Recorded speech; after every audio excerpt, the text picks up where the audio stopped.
जैन धर्मावलंबियों का 10 लक्षण महापर्व। 10 लक्षण महापर्व में अनुयायी 10 दिनों तक व्रत रखते हैं। दिगंबर जैन पर्युषण पर्व के रूप में मनाते हैं। यह पर्व भाद्रपद मास के शुक्ल पक्ष में मनाया जाता है। दिगंबर जैन इसे 10 दिनों के लिए मनाते हैं। यह पर्व अनंत चतुर्दशी के दिन समाप्त होता है और अनंत चतुर्दशी को जैन लोग संवत्सरी कहते हैं। दिगंबर जैन समाज के लोग 10 दिनों तक पर्युषण मनाते हैं, जिसे 10 लक्षण पर्व कहा जाता है। इन 10 दिनों में जैन धर्म के अनुयायी 10 लक्षण उत्तम क्षमा, उत्तम मार्दव, उत्तम आर्जव, उत्तम शौच, उत्तम सत्य, उत्तम संयम, उत्तम तप, उत्तम त्याग, उत्तम अकिंचन, उत्तम ब्रह्मचर्य का पालन करते हैं। भाद्र माह के शुद्ध छठ को दिगंबर जैन समाज के पर्वाधिराज पर्युषण 10 लक्षण पर्व का दूसरा दिन उत्तम मार्दव धर्म के रूप में जाना जाता है। जिस दिन आत्मगुणों के वैभव का विश्वास हो जाए, आत्मज्ञान आ जाए, उसी दिन हृदय में धनेशना की बात तो बहुत दूर है, उस दिन लोकेशना भी बहुत दूर हो जाती है और हृदय में संतोष आ जाता है और फिर वह जीव मात्र अपने त्याग और तपस्या में लीन हो जाता है। लेकिन ये है बहुत कठिन।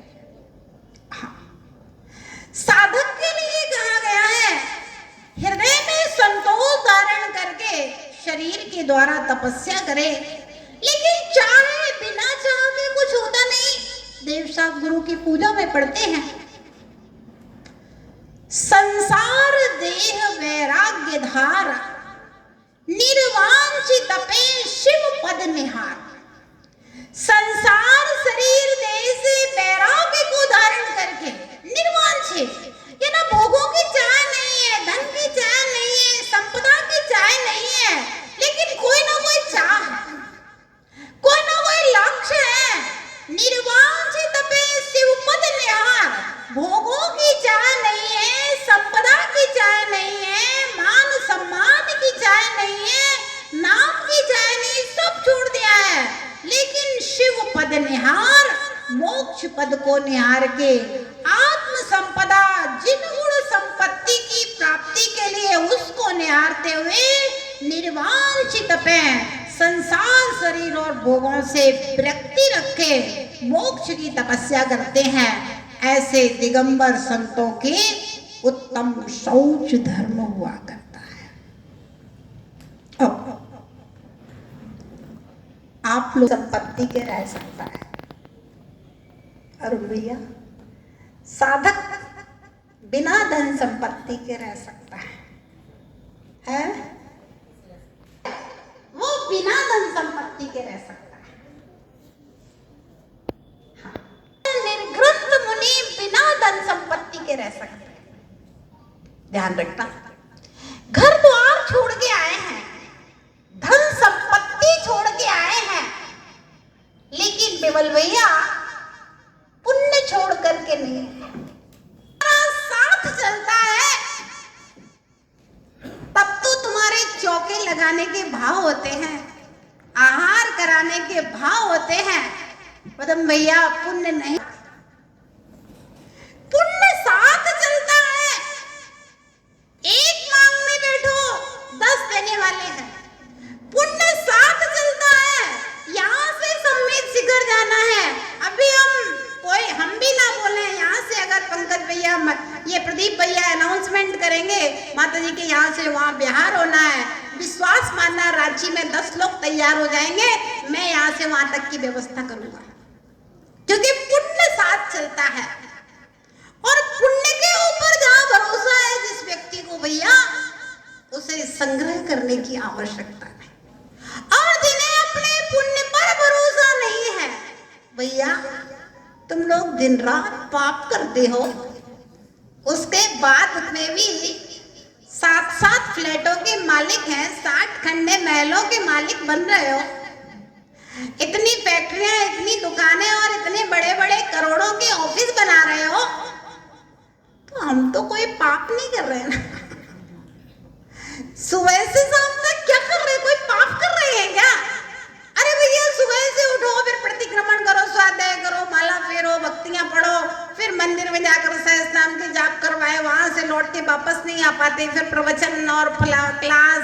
फिर यहाँ से निकलो आर के लिए, आर के बाद आए सो फिर थोड़ा बहुत श्रावकों को आशीर्वाद दिया वही धर्म की प्रेरणा की दृष्टि से, फिर सामयिक करने बैठे, फिर पढ़ने के लिए बैठ गए, फिर स्वाध्याय, फिर शाम को फिर प्रतिक्रमण, फिर भक्तामर जी का पाठ, फिर प्रतिक्रमण, फिर स्वाध्याय। दिन भर तो पुण्य ही कर रहे हैं, पाप कहाँ कर रहे हैं। और जब हम तो क्या हमारी व्यवस्था नहीं होगी भैया? याद है पहली बार रांची में आए थे, कौन हमारा रिश्तेदार बैठा था यहाँ?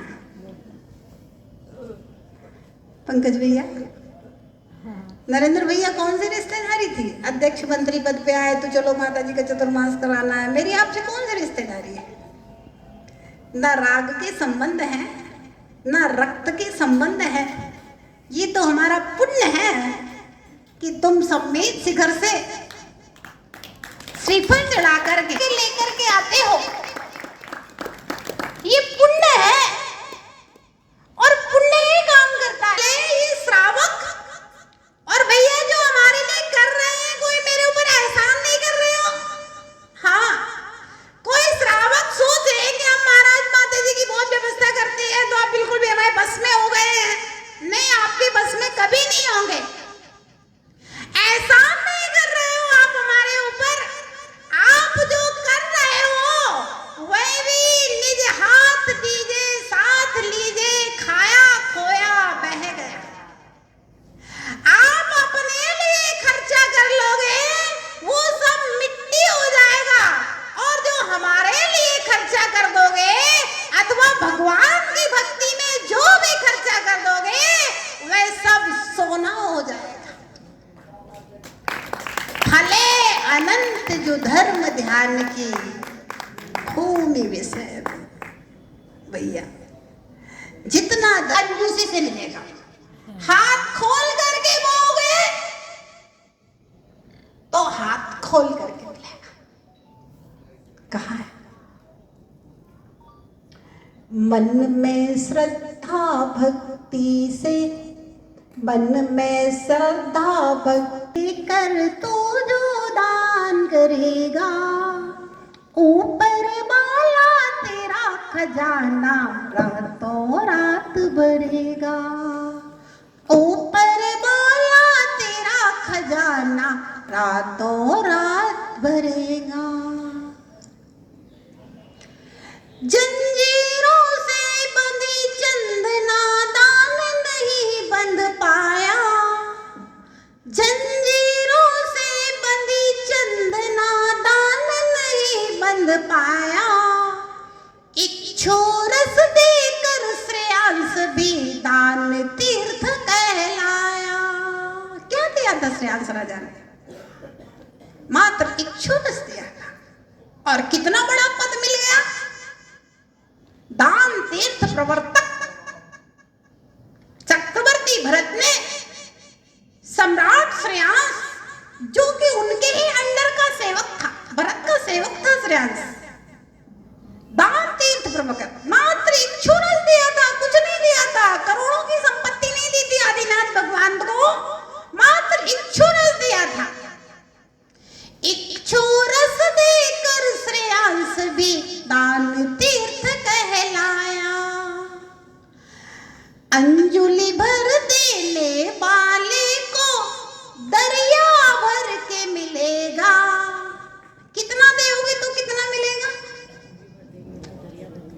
भैया? अंजुलि में अगर विधि पूर्वक अपने हाथ से बनाकर शुद्ध इच्छुरस भी दिया है, हाँ इच्छुरस भी दिया है, रूखी सूखी दाल रोटी भी दी है, तो कहते हैं दरिया समुद्र भर के मिलेगा।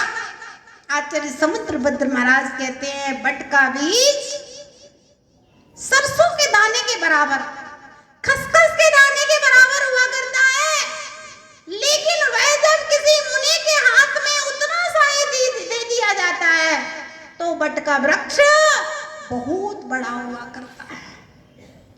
तो अगर कोई व्यक्ति 1 लाख देता है तो वो सोच नहीं सकता कि 1 लाख के बारे में बदले में उसे कितने करोड़ मिलेगा। फले अनंत जो धर्म ध्यान की कोई सीमा नहीं है। यहाँ पर तीर्थ पे एक कमरा बनवाता है, यहाँ दिनार चांदी और रत्नों का महल मिलता है। अब बताइए कितनी कीमत होगी। कोई भी व्यापारी से हिसाब लगवा लीजिए, किसी भी जौहरी से हिसाब लगवा, सोने चांदी और रत्नों के अलावा, पूरनचंद जी चांदी क्या है, फर्श है तो रत्नों का है, तो भी हिसाब लगवा लेना। पर पूरनचंद जी आप बिल्डिंगें बनाते हो, हिसाब लगाते हो, मंदिर में एक ईंट लगाता है, तीर्थ पे बात का जो समय रहता है ना, मेरा चौका खाली है, मेरा चौका खाली है, 3 दिनों से खाली है, 2 दिनों से खाली है, इसे साधु लोग समझ लेंगे भैया इनका चौका खाली है। तो जब देने वाले ज्यादा हो और लेने वाला मना कर दे कि भाई एक ही चौके में जाएंगे, अब 4 चौके लगा लिए तो अब क्या करें, तब देने वाले को समझ में आता है कि लेने वाले की कीमत ज्यादा है और देने वाले की कीमत कम, और वो भी आत्मा हो। ऐसा ही होना चाहिए। देने वाला दे, लेने वाला गए, बस सब नहीं चाहिए। अब नहीं चाहिए तो लगता है कि हाँ, कि लेने वाले का कुछ महत्व है, तो वो भी आत्मा। ध्यान रखना, जो दे रहे हैं, सेवा कर रहे हैं, कोई एहसान नहीं कर रहे हैं, आप जो दे रहे हो उससे अनंत गुणों तुम्हें मिलने वाला है। सौभाग्य मनाओ कि कर्म भूमि में पंचम काल में पैदा हुए हो, छठे काल में तो लेने वाला ही न मिले। मलेच्छ खंड में धन संपत्ति तो बहुत है, लेकिन महामुनिराज लेने वाले नहीं मिलते हैं। स्वर्गों में बहुत संपदा है, वहाँ कोई मुनि के हाथ पे ग्रास नहीं रख सकता है। भोग भूमि में बहुत संपदा है, लेकिन भोग भूमि में मुनिराज नहीं है, वहाँ कोई मुनि के हाथ में ग्रास नहीं रख सकता है। कर्म भूमि में पैदा हुए हो और ऐसी भूमि में पैदा हुए हो, ये सम्मेद कर तीर्थ राज के कारण ये साधुओं का आवागमन चलता रहता है।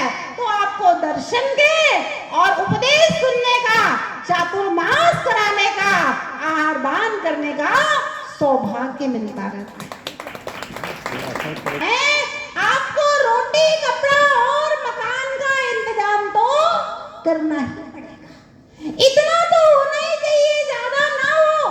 संपन्नता की यही परिभाषा है कि हम स्वाभिमान और सम्मान के साथ में, मेरे पास रोटी, कपड़ा और मकान है, बस मैं संपन्न हूं, मैं स्वाभिमानी हूं, मैं एक श्रावक।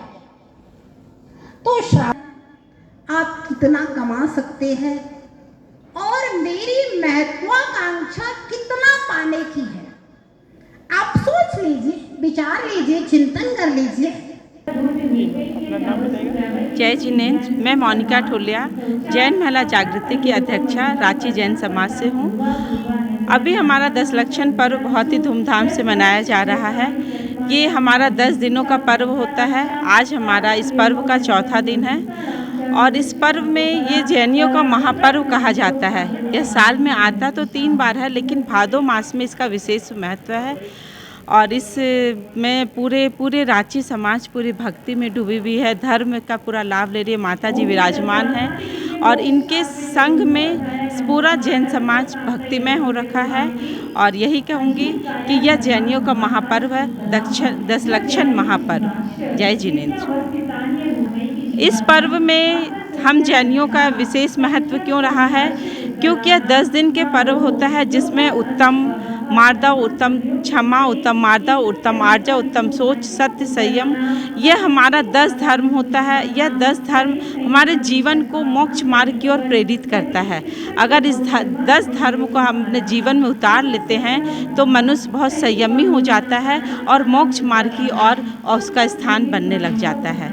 यह धर्म हमारे जैनियों का महापर्व है। इस जैन धर्म के लिए मैं यही कहूँगी कि सारे जैन भाइयों को इस धर्म में आकर आनंद लेते ही हैं, लेकिन और भी लोग अगर इस धर्म को समझेंगे तो अपने जीवन पर उतारते हैं तो अपने जीवन का सार को समझ पाएंगे और मोक्ष मार्ग की ओर आगे बढ़ पाएंगे। यही हमारा जैन धर्म है और यही हमारा 10 लक्षण धर्म भी है। जय जिनेन्द्र। मेरा नाम प्रदीप बाकलीवाल, मैं उपाध्यक्ष दिगंबर जैन समाज रांची हूँ। अभी जो आप देख रहे हैं वो दिगंबर जैन धर्मावलंबियों का 10 लक्षण पर्व मनाया जा रहा है। ये हमारे लिए बहुत ही महत्वपूर्ण पर्व है। इन 10 दिनों में हम जैन धर्म के 10 महत्वपूर्ण सिद्धांतों की विवेचना करते हैं और उनकी पूजा अर्चना करते हैं।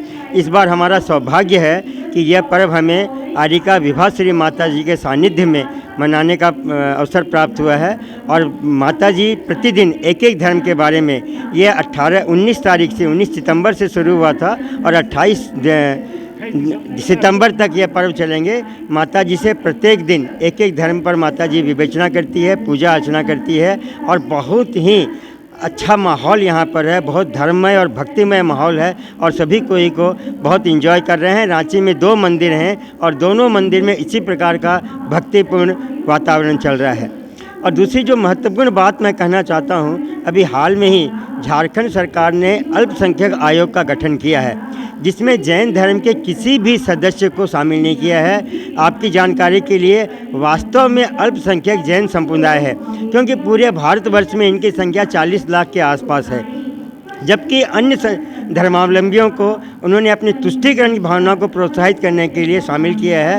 हम सरकार से आपके माध्यम से मांग करते हैं कि जैन धर्म को अल्पसंख्यक आयोग में शीघ्र स्थान दिया जाए, ताकि हम अपनी भावनाओं से सरकार को अवगत करा सकें और अपने समाज के लिए जो भी इस क्षेत्र में आता है, जो भी अधिकार क्षेत्र में है, उसमें हम लाभ उठा सकें। दिगंबर जैन समाज रांची का अध्यक्ष नरेंद्र कुमार जैन बोल रहा हूँ।